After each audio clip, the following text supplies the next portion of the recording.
জাতীয় বার্ন ও plastic surgery ইনস্টিটিউটে আরও ভর্তি রয়েছেন মাইলস্টোন স্কুল অ্যান্ড কলেজের ৩৬ জন শিক্ষার্থী। তাদের মধ্যে ৪ জন আশঙ্কাজনক ও ৯ জন গুরুতর দগ্ধ অবস্থায় রয়েছে বলে জানান চিকিৎসক।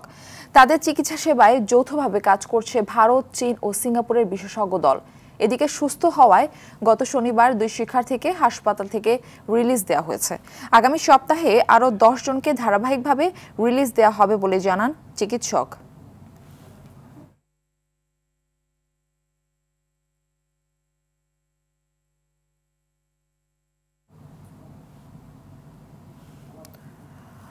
রাজধানীর জাতীয় বার্ন ইনস্টিটিউট থেকে আমাদের সঙ্গে সরাসরি যুক্ত হচ্ছেন সহকর্মী আলওয়াল খান। আলওয়ান, যেটা বলছিলাম দর্শকদের, ৩৬ জনের অবস্থা আশঙ্কাজনক এবং ২ জন অবস্থা ভালো হওয়ায় তাদেরকে রিলিজ দেওয়া হয়েছে। তো এই বিষয়ে আপনি আরো একটু জানাবেন এবং সংকটাপন্ন রোগীদের নিয়ে কি কি তথ্য আপনার কাছে আছে, চিকিৎসকরা কি বলছে, সব মিলিয়ে জানাবেন।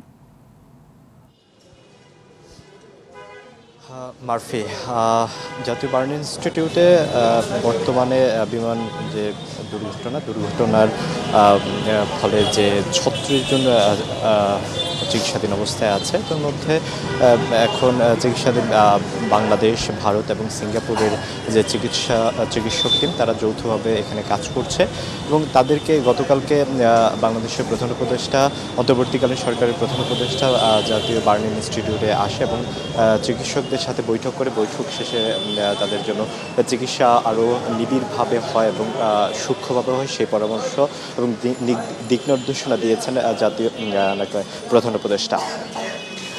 মাফি, যে বিষয়টি আপনি বলছিলেন যে গতকালকে ২ জন মারা গিয়েছে এখানে বার্ন ইনস্টিটিউটে চিকিৎসাধীন অবস্থায় মারা গিয়েছে এবং ৩৬ জন ভর্তি আছে, যার মধ্যে ৪ জনের অবস্থা খুবই আশঙ্কাজনক। তারা নিবিড় পর্যবেক্ষণ কেন্দ্রে বর্তমানে অবস্থান করছে এবং ৯ জনের অবস্থা গুরুতর দগ্ধ এবং তাদের ৪০% তারা দগ্ধ হয়েছে বলে আমরা জানতে পেরেছি।